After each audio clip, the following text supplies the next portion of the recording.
My name is Alice McClinton Ferguson, and I was born 8 20th and 29, Dallas County, and the oldest in North Park, which was Thicket. I lived at 6829 McTier Street. It was in the bottom here.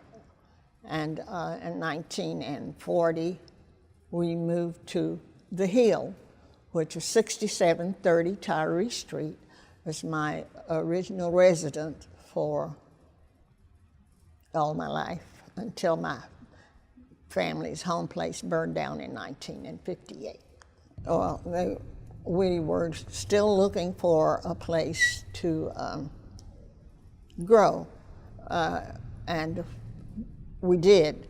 Mr. Brown was my uncle was a caregiver, and he was very talented, and so he took care of the cotton fields for Mr. Brown and my father and my aunt. My father and my mother and the aunt and Uncle Richard worked the caregiver for the Browns, for the animals, and all of the caretaker for the. Mary Howard was the caregiver in the house. She was a maid, and the uncle took care of the farmland and the cattle. And by that, we had a cow. We had our own milk and butter. We had our own chickens, and we killed hogs. My father and uncle did.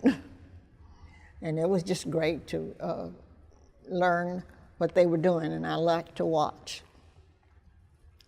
They just was looking for work and looking for some place to get started, because they just travel and did on cotton picks, like in the fall they would have to try to find work to do, and this is why we landed here in Thicket. And it was a real adventure, because just like I told them, it was just a nice little country town to me, because in 1929, there was really nothing out here but farmland and the cotton patches. We just thought that this was just an ideal place, but it was sort of muddy. We had no paved streets, all the water was well water. And we did this after we moved to 6730 Tyree Street. Of course, there was one fountain, a hydrant, where they got the city water, because the school was under construction and they had bought the water in. And this is where people came to buy the big barrels of water for 5 cents a barrel. And it was just a blessing when everybody could get their own water, when the water lines came in to Thicket. When I was a little girl, I used to help my brothers do papers. So that's why I got to know all of the people in the neighborhood, because I had to print out all the names and the addresses for Mr. Erickson, the Times Herald paper man. And my brother wouldn't give me 50 cents, so he wouldn't have to do it. And that would be the papers were only 15 cents per week during that time. So that was I thought, a real good money maker for me. It's the school events was very important to us, and our school and our churches was really the activities that we had in the neighborhood. That's all we had. For instance, I can remember my mother having the Progressive Voters League in our home, because our house was the biggest house on Tyree Street that we could get all the pastors in at the churches. And I think we had 4 churches during that time. And just to the events, that she would cook dinner for all of the ministers, and they love having a meeting because they knew they was going to get fried chicken and everything else that she loved to cook. We had a lady that ran a kind of a little teenage thing that she let the children come and listen to music, and she would sell hamburgers and ice cream, candies over out of the place. And that was just real fun to be able to have a knee-high soda. And we also had L.T. Dave was the real barbecue. This was the largest barbecue restaurant in Dallas, because they come from miles and miles around to come to get barbecue from L.T. Dave. And of course, he had a motel, he had a garden, and a beer garden and things of this nature, but I didn't get to participate in that. I won't say, because to me, I really didn't think that we were having a hard time, because I didn't know any better. But because my mother we always had plenty to eat, and we served everybody in the neighborhood, so it wasn't really bad. And I thought, well, when I know not to go in past Roper Street, because when we played, that was just it. But to reach this goal is to integrate from that I could even go across to where all of those little houses where I now live was segregated to the offices of the lived there for after Lovefield had closed off. Then I just liked to know that I just felt free anyway. They said free. I consider free as just doing what you had to do, what your parent told you to do, and I live by that. But it was just, when I became back to this community in 1957, I brought my children back when I moved to Prosper Street. And it was always good. The school that I attended when I was a little girl, I just think my children deserve better. And that's when I went to the city of Dallas, Dimple Lark and Georgia Thomas, and we decided that we wanted a better school. And that was the greatest event in my life, is to give my children something that I had not had the opportunity of. The integrated, when I moved on Prosper Street in 57, they had already in 1950 decided from Kenwell over, that Kenwell was the next street that they integrated. And then we had Sam Hudson, who was, I think he integrated to Robin Road, and that was a big, each step, it's just been step by step. And of course, I think it grew when Lovefield would expand, then they would give us another street, to go a little, to advance living quarters, because when they first took over, everybody had to move to West Dallas, because West Dallas was an open community they were building it up during that time. When C.R. Smith first decided to come to Dallas. I think he was with American Airlines and Braniff and Delta. That was three airlines that had come together, but then they didn't have landing. The spaces, the area was congested, so they wanted to expand. And each time they would expand, they would take a Littleville Thicket along with them. And growth has just taken over the city. We loved the airport, but for a while we had to it was really awful because the sounds of the airplanes was taking off. And we had to get sound barriers for them because there's no way you could sleep after, starting at 3 o'clock in the morning, the flights would just come in rotation, you know, and it was hard. But I think we have stood the task, and they have done a beautiful job with the sound barriers now, so it's not as bad. So, but do you really know when the flights are taking off, like starting at 6 o'clock? But you have to live somewhere.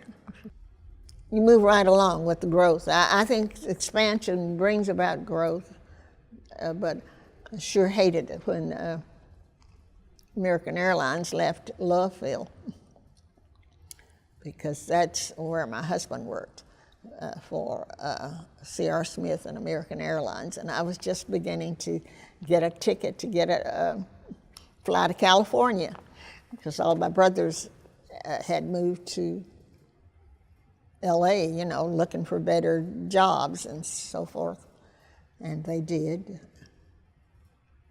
And it was just something that I thought, get a free airline ticket, if that was a that was a biggie. So for the employees, you get so many flying hours. Oh, Civic League, thank you. Mr. Evans was our Civic League, and we still had problems with street lighting and with streets deteriorations and with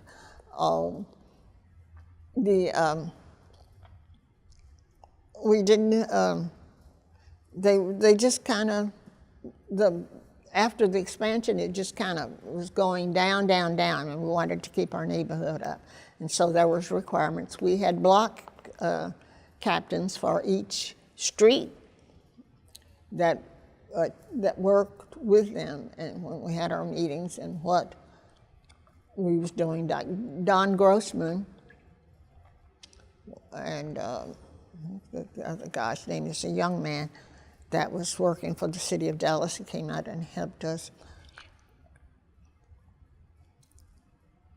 It was that we needed alleys paved. We need all the things to build a city up, to build a neighborhood up. And keeping your property clean, and don't have trash and cars and all this old stuff. The city of Dallas was all we had to do was call in and have the people clean up their properties. And that came through the Civic League. Well, the Crime Watch was a great thing that came in because our neighborhood had beginning to get infested with drugs. And it's a lot of break-ins, and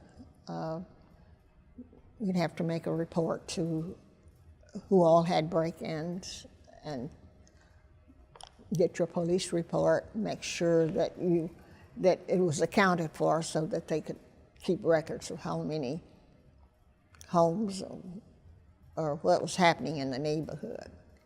We had a special chairman for that too, for the Civic League. Then the churches got involved with the drug problems that we had. And it was a big help in